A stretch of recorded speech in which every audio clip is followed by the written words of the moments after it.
नमस्कार साथियों, मैं मुस्क क्लासेस में आप सभी का स्वागत है। एसएससी जीडी यूपी कांस्टेबल जो आने वाली भर्तियां रेलवे की हैं, इन सभी के लिए जीके जीएस का आज प्रैक्टिस सेट नंबर 3 में आपके सामने लेकर आया हूं। और मैं आपको बता दूं कि आप सभी पहली वीडियो भी देख चुके होंगे, दूसरी वीडियो भी देख चुके हो, तो आप सभी को पता है कि मैं किस प्रकार से आपको जो प्रैक्टिस सेट करवाता हूँ। लगभग इसमें 50% रहते हैं, 50 से ज़्यादा ही परसेंट मैं आपको बताता हूँ और सब परसेंट वन लीनियर फॉर्मेट में रहते हैं। और मैं बार बार यही कहता हूँ कि यदि आपने इसी प्रकार 5-6 महीने पढ़ लिया तो आपका जीके का एक आधार बन जाएगा और मैं आपको ये मिक्स प्रैक्टिस सेट करवाता हूँ। ठीक है, तो चलिए बात करते हैं। ज़्यादा समय बर्बाद नहीं करते हुए मैं इतनी ही बात कहता हूँ कि आप कहीं भी पढ़ रहे हो, सिर्फ अपने 24 घंटे के 30 मिनट का समय जीके पढ़ने के लिए आप मुझे दीजिए, सिर्फ 30 मिनट।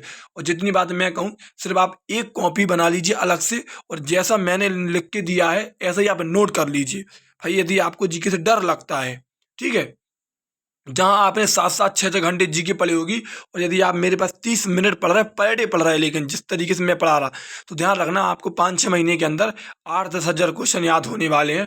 और 8-10 हज़ार क्वेश्चन एक पेपर में, जिस पेपर में 25% जीके जीएस के आते, उसमें 15-16% करने के लिए सफिशिएंट रहेंगे 8-10 हज़ार प्रश्न। ध्यान रखना, कोई से भी आप एग्जाम की तैयारी कर लेना, जो आपके 25 क्वेश्चन जीके के आते उसमें से 10 से 15% तो इन्हीं प्रश्नों में से आएंगे। और यही वो प्रश्न है जो हर कोई लगा करता है। बाकी के एग्जामिनर उल्टे सीधे प्रश्न रखता है भाई, तो कोई नहीं कर पाता। ध्यान रखना, 15-16%, 17%, 18% तक यहीं से आपके फंस जाएंगे। तो 6-7% उल्टे सीधे पूछता है एग्जामिनर, वो फिर कोई नहीं कर पाता। ठीक है, तो चलिए बात करते हैं पहले क्वेश्चन से। पहला क्वेश्चन है कि बंगाल का प्रथम गवर्नर जनरल कौन था। तो ध्यान रखना, बंगाल का प्रथम गवर्नर रॉबर्ट क्लाइव था। कौन था? बंगाल का प्रथम गवर्नर पूछे तो बंगाल का प्रथम गवर्नर रॉबर्ट क्लाइव था। आगे बात करें, बंगाल का प्रथम गवर्नर जनरल पूछे तो वॉरेन हेस्टिंग था। बंगाल का प्रथम गवर्नर जनरल कौन था? तो वॉरेन हेस्टिंग था। और ज़्यादा बड़ी क्लास नहीं रहती, तो आप डेली देखते होगे 15 से 20 मिनट के बीच में मैं आपको ये क्लास 50% करा देता। सोचो एक महीने में यदि मैंने आपको पर डे 50% करा रहा, तो लगभग एक महीने में 1800% हो जाएंगे कि नहीं हो जाएंगे? एक महीने में लगभग 1800% हो जाएंगे, तो 5 महीने में 9000% हो जाएंगे लगभग। और कुछ मैं आपको एक्स्ट्रा भी जानकारी देता तो 10,000 प्लस परसेंट हो जाएंगे। और एक कॉपी में 10,000 प्लस परसेंट नोट करके उनको याद करना अपने आप में एक चैलेंज हो जाएगा भाई। लेकिन यदि आप इस तरीके से याद करोगे तो आपको पता नहीं चलेगा कि कब याद होगा आपको। ये जीके याद करने का सबसे बेस्ट तरीका है, आप मानो या ना मानो, ध्यान रखना। ठीक है, भारत का प्रथम गवर्नर जनरल पूछे तो विलियम बेंटिक है। बंगाल का प्रथम गवर्नर जनरल वो वॉरेन हेस्टिंग है। और भारत का प्रथम गवर्नर जनरल वो विलियम बेंटिक है। मुझे भारत का प्रथम वायसराय तो कैनिंग है। ध्यान रखना, भारत का प्रथम वायसराय कौन था? तो कैनिंग था। देखिए, बंगाल का प्रथम गवर्नर रॉबर्ट क्लाइव है। बंगाल का प्रथम गवर्नर जनरल वो वॉरेन हेस्टिंग है। भारत का प्रथम गवर्नर जनरल वो विलियम बेंटिक है।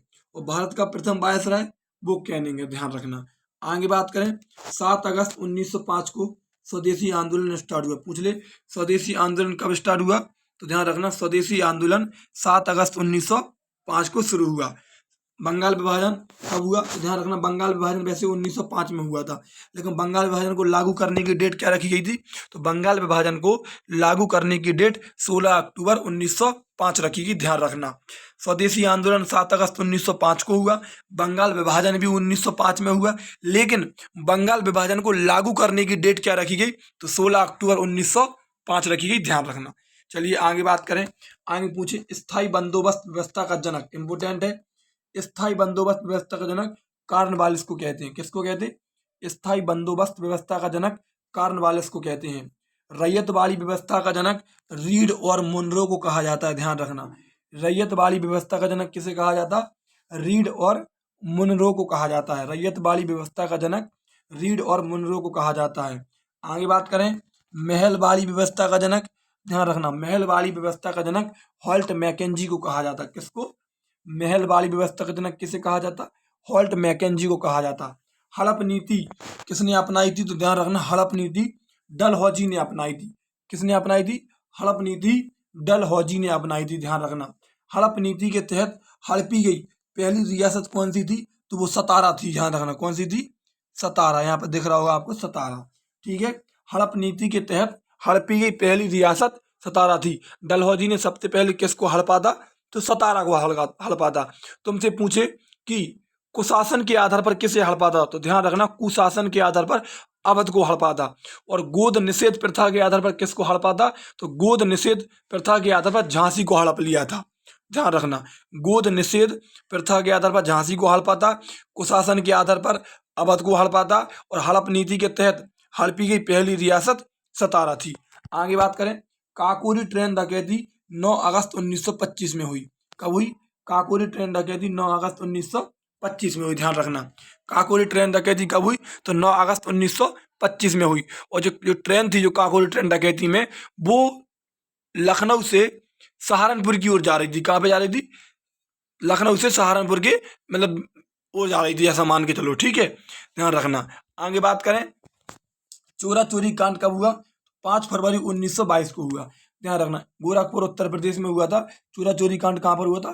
तो गोरखपुर उत्तर प्रदेश में हुआ था, और 5 फरवरी 1922 को हुआ था। एक थाने में आग लगा दी गई थी, जिसमें लगभग 21 कांस्टेबल और एक दरोगा की जलकर मौत हो गई थी। ध्यान रखना, जो अंग्रेज थे उनकी। चोरा चोरी कांड 5 फरवरी 1922 को हुआ, उत्तर प्रदेश के गोरखपुर में हुआ। आगे बात करें, 13 अप्रैल 1919 को जलियांवाला बाग हत्याकांड हुआ। सबसे पहले तो पूछे कि जलियांवाला बाग हत्याकांड कब हुआ? तो 13 अप्रैल 1919 को हुआ। कि जलियांवाला बाग कहाँ पर पड़ता? तो अमृतसर, पंजाब में पड़ता। यहाँ पर लोग क्यों एकत्रित हुए थे? तो ध्यान रखना, सैफुद्दीन किचलू और सत्यपाल मलिक, मोहम्मद सैफुद्दीन किचलू और सत्यपाल मलिक को अंग्रेजी शासन ने रॉलेट एक्ट 1919 के तहत गिरफ्तार कर लिया था, शक के आधार पर। ठीक है, उन्हीं को छुड़वाने के लिए लोग जलियांवाला बाग में एकत्रित हुए, जहां पर जनरल डायर ने अंधाधुंध गोलियां चलवा दी। ध्यान रखना, ठीक है। आगे बात करें बक्सर का युद्ध, तो बक्सर का युद्ध कब हुआ? 1764 में हुआ। बक्सर का युद्ध कब हुआ? तो 1764 में हुआ। प्लासी का युद्ध कब हुआ? तो 1757 में हुआ। ध्यान रखना, बक्सर का युद्ध 1764 ईस्वी में हुआ, और प्लासी का युद्ध 1757 ईस्वी में हुआ। इलाहाबाद की संधि कब हुई? तो 1765 में हुई। ध्यान रखना, इलाहाबाद की संधि कब हुई? तो 1765 में हुई। बक्सर का युद्ध 1764, प्लासी का युद्ध 1757, और इलाहाबाद की संधि 1765। अब सोचिए, इसमें तीसरी क्लास है, और मैंने हर क्लास में मुझे मेरे पास काउंटिंग है, इक्यावन क्वेश्चन करवाए हैं, मतलब मैंने, ठीक है, इक्यावन क्वेश्चन का टीका करवाया मैंने आपका। लगभग 150% तो वो है, और 20-25% मैंने अलग से बताए। यदि आपने नोट किए होंगे तो 170 आपके पास प्रश्न अभी तक नोट हो गए होंगे, और 170% आपको याद हो गया होगा ऐसे ही। और जिस चुनिंदा पॉइंट है तो पेपर में बराबर पूछा जाता। अब इन्हीं पॉइंट को कई टीचर अपने पेड कोर्स में पढ़ा देते, कोई भाई इनको अलग से पढ़ा देता। लेकिन मैं आपसे कह रहा कि आप जीके पढ़ रहे हैं तो आप सिर्फ 30 मिनट दे दो अपनी ज़िंदगी की मुझे। 24 घंटे के 30 मिनट आप मुझे दे दो। जहां आपने घंटों पढ़ी होगी, आपको वो काम नहीं आएगी। जहां आपने मिनटों पढ़ी होगी, ये पेपर में आपको काम आएगी, यकीन मानना आप। सही कह रहा भाई मैं। चलिए आगे बात करें, सत्य शोधक समाज की स्थापना किसने करी? तो ज्योतिबा फुले ने करी। इंपोर्टेंट पॉइंट है, टोटल इंपोर्टेंट पॉइंट है, कोई भी फर्जी पॉइंट नहीं है। सत्य शोधक समाज की स्थापना किसने की थी? तो ज्योतिबा फुले ने की थी। ध्यान रखना, सत्य शोधक समाज की स्थापना ज्योतिबा फुले ने। आगे बात करें, स्वराज की मांग सबसे पहले किसने करी? ध्यान रखना, स्वराज की मांग सबसे पहले दादा भाई नौरोजी ने की थी। किसने की थी? स्वराज की मांग सबसे पहले दादा भाई नौरोजी ने की थी। मुझे पूर्ण स्वराज की मांग किसने करी थी? तो पूर्ण स्वराज की मांग जवाहरलाल नेहरू ने करी थी 1929 के लाहौर अधिवेशन में। ध्यान रखना, स्वराज की मांग दादा भाई नौरोजी ने करी, और पूर्ण स्वराज की मांग तुमसे पूछे तो जवाहरलाल नेहरू ने करी 1929 के लाहौर अधिवेशन में। जो कि मैंने नीचे लिख के दिया कि पूर्ण स्वराज की मांग जवाहरलाल नेहरू ने की। आगे बात करें, भारतीय उपद्रव का पिता बाल गंगाधर तिलक को कहा जाता है। पूछे, भारतीय उपद्रव का पिता बाल गंगाधर तिलक को कहा जाता है, या भारतीय अशांति का जनक, या पूछे अशांति का जनक किसे कहा जाता है? तो बाल गंगाधर तिलक को कहा जाता है। एग्जामिनर पूछता है कि अशांति का जनक बाल गंगाधर तिलक को किसने कहा था? तो ध्यान रखना, वैलेंटाइन सरोल ने कहा था। किसने? वैलेंटाइन सरोल ने कहा था। आगे बात करें, गांधी इरविन समझौता कब हुआ? तो 5 मार्च 1931 को गांधी इरविन समझौता हुआ। मैं आपको मिक्स पढ़ाता, कुछ भी मैं आपको सिर्फ कंटेंट जो रहता है वो मिक्स रहता, और मिक्स कंटेंट क्या है कि याद हो जाता, और वन लीनियर फॉर्मेट में लिख दो तो और जल्दी याद हो जाता, पढ़ने में भी मजा आता, रिवीजन में भी टाइम नहीं लगता, क्योंकि सीधी सीधी लाइन लिखी आप तुरंत पढ़ सकते कि सत्य शोधक समाज की स्थापना ज्योतिबा फुले ने करी। स्वराज की मांग सबसे पहले दादा भाई नौरोजी ने की। पूर्ण स्वराज की मांग सबसे पहले जवाहरलाल नेहरू ने करी। भारतीय उपद्रव का पिता बाल गंगाधर तिलक को कहा जाता। भारतीय अशांति का जनक बाल गंगाधर तिलक को कहा जाता। और वैलेंटाइन सरवल ने कहा था। गांधी इरविन समझौता 5 मार्च 1931 को हुआ। महात्मा गांधी और इरविन के बीच में हुआ था। महात्मा गांधी ने 11 सूत्री मांगे रखी थी। पूछता है एग्जामिनर, महात्मा गांधी ने कितनी मांगे रखी थी? तो महात्मा गांधी ने 11 सूत्री मांगे रखी थी। तो आप इस तरीके से रिविजन ही बहुत जल्दी कर सकते। ठीक है, आगे बात करें। आगे पूछे नेहरू रिपोर्ट कब आई? तो नेहरू रिपोर्ट मोतीलाल नेहरू द्वारा 1928 में आती है, ध्यान रखना। नेहरू रिपोर्ट कब आई? तो मोतीलाल नेहरू द्वारा 1928 में आती है। आगे बात करें। साइमन कमीशन 1927 में बना। पूछे साइमन कमीशन 1927 में बना, भारत कब आया? तो 1928 में भारत आया, ध्यान रखना। साइमन कमीशन 1927 में बना, 1928 में भारत आया। और साइमन कमीशन का विरोध किया गया और इसको विरोध करते हुए लाला लाजपत राय की लाठी चार्ज में मृत्यु हो गई। और जब मृत्यु हुई तो उसी टाइम पर उन्होंने एक नारा दिया था कि मेरे सर पर पड़ी एक एक लाठी अंग्रेजी को ताबूतों की कील साबित होगी, ध्यान रखना। पूछे यह नारा किसका है? तो लाला लाजपत राय का है, ध्यान रखना। आगे बात करें। पूछे कि साइमन कमीशन कहाँ आया था? तो ये अच्छा प्रश्न है, बहुत तगड़ा प्रश्न है। अच्छे अच्छे लड़के नहीं कर पाएंगे, लेकिन आप नोट करके रखना कि साइमन कमीशन लाहौर में आया था। कहाँ पे आया था? लाहौर में आया था, ध्यान रखना। आगे बात करें। 1932 में पूना पैक्ट हुआ। पूछे 1932 में पूना पैक्ट हुआ किस किस के बीच में? गांधी जी और अंबेडकर जी के बीच में हुआ। महात्मा गांधी और भीमराव अंबेडकर के बीच में हुआ। 1932 में पूना पैक्ट हुआ, जिसकी अध्यक्षता मदन मोहन मालवीय ने करी। पूछे पूना पैक्ट की अध्यक्षता किसने करी? तो मदन मोहन मालवीय ने की। लिख सकते हैं आप नोट करके, पूना पैक्ट की अध्यक्षता मदन मोहन मालवीय ने की, ध्यान रखना। और दलित वर्ग से संबंधित था पूना पैक्ट। आगे बात करें। 1916 में लखनऊ अधिवेशन हुआ। 1916 में लखनऊ अधिवेशन हुआ। 1907 में सूरत अधिवेशन हुआ, जहां पर कांग्रेस दो भागों में बट गई थी। कांग्रेस का विभाजन कब हुआ था? तो 1907 में सूरत अधिवेशन, जिसकी अध्यक्षता रास बिहारी बोस ने करी थी। सूरत अधिवेशन की अध्यक्षता किसने करी थी? रास बिहारी बोस ने करी थी, ध्यान रखना। यहाँ पर कांग्रेस दो भागों में बट गई थी, गरम दल और नरम दल। ठीक है, आगे बात करें। 1924 में बेलगांव अधिवेशन हुआ, जिसकी अध्यक्षता महात्मा गांधी ने करी। एकमात्र पहला अधिवेशन जिसकी अध्यक्षता महात्मा गांधी ने करी। इसके बाद ना कोई अधिवेशन की पहले करी थी, ना इसके बाद में करी। 1924 में बेलगांव अधिवेशन हुआ, जिसकी अध्यक्षता महात्मा गांधी ने करी। इस अध्यक्षता को करने का मुख्य उद्देश्य ये था क्योंकि महात्मा गांधी उनको 1922 में जेल हो गई और 6 साल की सजा सुनाई गई। जब महात्मा गांधी को 6 साल की सजा सुनाई गई, लेकिन स्वास्थ्य बिगड़ने के कारण 1924 में उन्हें रिहा कर दिया। तो सब लोगों को बताना था कि गांधी वापस आ चुका है, मतलब मैं जेल से रिहा हो चुका हूं, कि फिर से आंदोलन स्टार्ट हो जाए, ध्यान रखना। बेलगांव कहाँ पे पड़ता? तो बेलगांव कर्नाटक में पड़ता। आगे बात करें।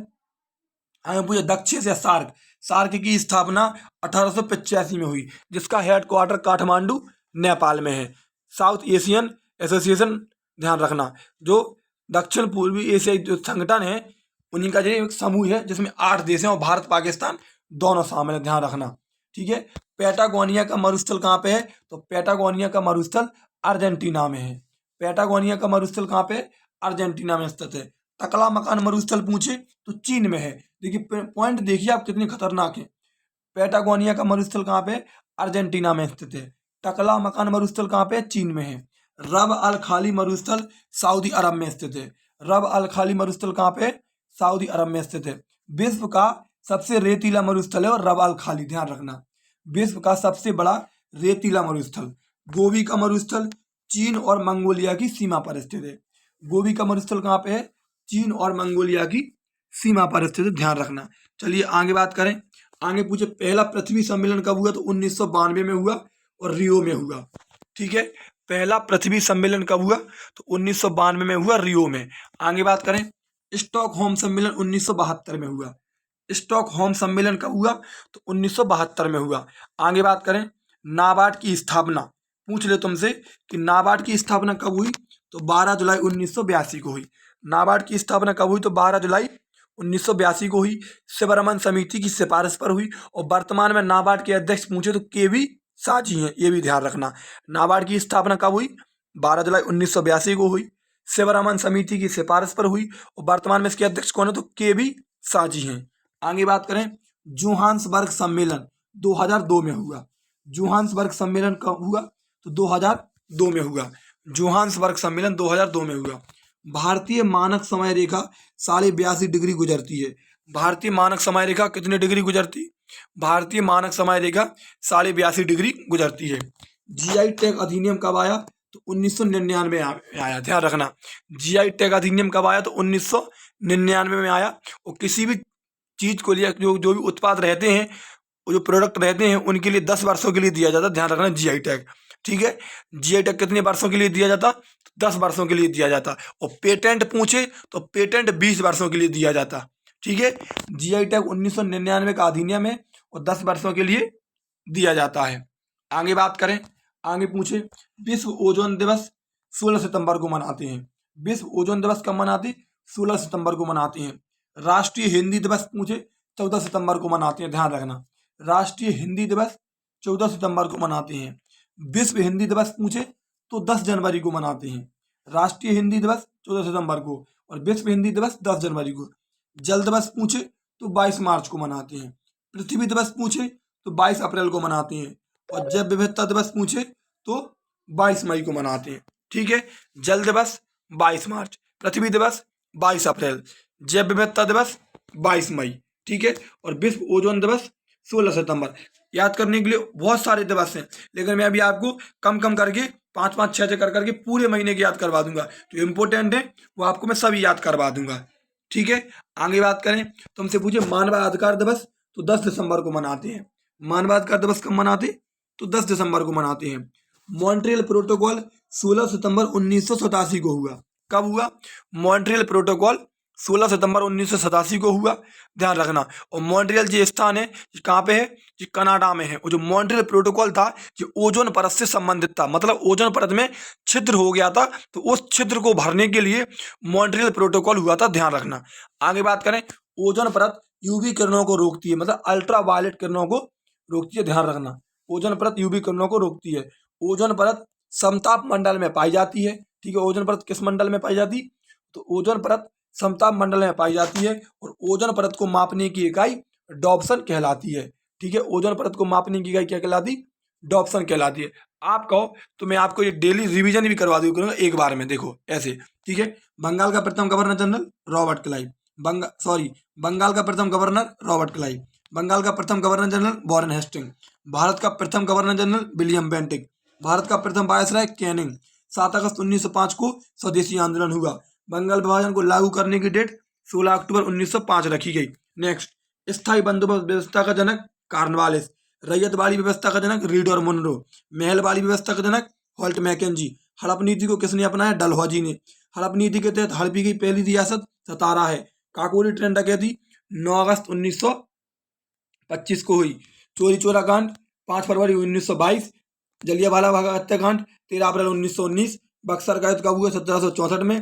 प्लासी का युद्ध कब हुआ? 1757 में। इलाहाबाद की संधि कब हुई? 1765 में। आगे बात करें, सत्यशोधक समाज की स्थापना ज्योतिबा फुले ने करी। स्वराज की मांग सबसे पहले दादा भाई नौरोजी ने करी। पूर्ण स्वराज की मांग सबसे पहले जवाहरलाल नेहरू ने करी। भारतीय उपद्रव का पिता बाल गंगाधर तिलक को कहा जाता। भारतीय अशांति का जनक बाल गंगाधर तिलक को कहा जाता। और गांधी इरविन समझौता 5 मार्च 1931 को हुआ। आगे बात करें, नेहरू रिपोर्ट 1928 में आती है। साइमन कमीशन 1927 में बना। 1928 में भारत आया और लाहौर में आया था। 1932 में पूना पैक्ट हुआ, गांधी जी और अम्बेडकर के बीच में हुआ। 1916 में लखनऊ अधिवेशन हुआ। 1907 में सूरत अधिवेशन हुआ, जिसकी अध्यक्षता रास बिहारी बोस ने करी। और कांग्रेस का विभाजन हो गया, 2 भागों में बट गई, गरम दल और नरम दल। 1924 में बेलगांव अधिवेशन हुआ, जिसकी अध्यक्षता महात्मा गांधी ने करी। ठीक है, आगे बात करें, आगे पूछे दक्षिण सार्क की स्थापना 1885 में हुई। काठमांडू नेपाल में इसका मुख्यालय है। 8 देश सदस्य हैं। पैटागोनिया का मरुस्थल अर्जेंटीना में है। तकलामकान मरुस्थल चीन में है। रवाल खाली मरुस्थल सऊदी अरब में है। और गोबी का मरुस्थल चीन और मंगोलिया की सीमा पर स्थित है। आगे बात करें, पहला पृथ्वी सम्मेलन 1992 में हुआ रियो में। स्टॉकहोम सम्मेलन 1972 में हुआ। नाबार्ड की स्थापना 12 जुलाई 1982 को हुई, सबरमन समिति की सिफारिश पर। जोहान्सबर्ग सम्मेलन 2002 में हुआ। भारतीय मानक समय रेखा 82.5 डिग्री गुजरती है और 5 राज्यों से गुजरती है। कितने राज्यों से? 5 राज्यों से। जीआई टैग अधिनियम 1999 का है और जीआई टैग 10 वर्षों के लिए दिया जाता है। विश्व ओजोन दिवस 16 सितंबर। राष्ट्रीय हिंदी दिवस 14 सितंबर। विश्व हिंदी दिवस 10 जनवरी। जल दिवस 22 मार्च। पृथ्वी दिवस 22 अप्रैल भाई। और जैव विविधता 22 मई। आगे बात करें, लास्ट पेज, मानवाधिकार दिवस 10 दिसंबर, मॉन्ट्रियल प्रोटोकॉल 16 सितंबर 1987 को हुआ और ओजोन परत से संबंधित है। ओजोन परत अल्ट्रावायलेट किरणों को रोकती है। ओजोन परत समताप मंडल में पाई जाती और ओजोन परत को मापने की इकाई डॉप्सन कहलाती। और ओजोन परत का तुमसे फॉर्मूला पूछे ओजोन का तो O3 होता। क्या होता? O3 होता। लगभग मैंने आपको 51% तो मैंने अपने लिख के दिए थे और 15-20% मैंने आपको आउट ऑफ बताए होंगे, तो आप 60-70% में आपको डेली करवाता। भैया यदि आप डेली पढ़ रहे हो मेरे से, आप कुछ भी सोचो तो वो बात आपकी गलत है, लेकिन यदि आप कंटिन्यू भाई पढ़ रहे हो तो यकीन मानना कि आप और की तुलना में जीके बहुत बेहतरीन तरीके से याद कर जाओगे। जो पॉइंट आपको याद हो जाएंगे वो पॉइंट वो लोग याद नहीं कर पाएंगे, क्योंकि उनके पास इतना कंटेंट रहेगा ना कि उनको पता ही नहीं चलेगा कि याद क्या करना। वैसे आप इसको एक बार पढ़ लोगे ना तो आपको फिर वो आपका जो पुराना कंटेंट लिखा है वो भी आपको अच्छा लगने लगेगा। ध्यान रखना, ठीक है। आगे बात करें, कुछ नहीं करें, बस सीधी बात, यदि आपको लग रहा हो कि मैं आपके लिए मेहनत करता हूं तो आप वीडियो को शेयर करें और अपने दोस्तों तक बताएं कि मतलब यहाँ से आप पढ़ सकते कि जहाँ जीके में आपको मतलब लगे कि आपके अंदर कॉन्फिडेंस आ सके, ठीक है। अभी अपन यूट्यूब की दुनिया में नए हैं भाई, तो थोड़ा सपोर्ट करें, चैनल को सब्सक्राइब करें। डेली में यही बात कहता कि थोड़ा सब्सक्राइब वगैरह कर लिया करें। जितने लोग वीडियो देखते हैं तो यदि आप एक सब्सक्राइब कर दोगे तो कुछ होगा नहीं, आप इतने चैनल सब्सक्राइब करें तो एक चैनल को और सपोर्ट कर सकते, ठीक है। धन्यवाद।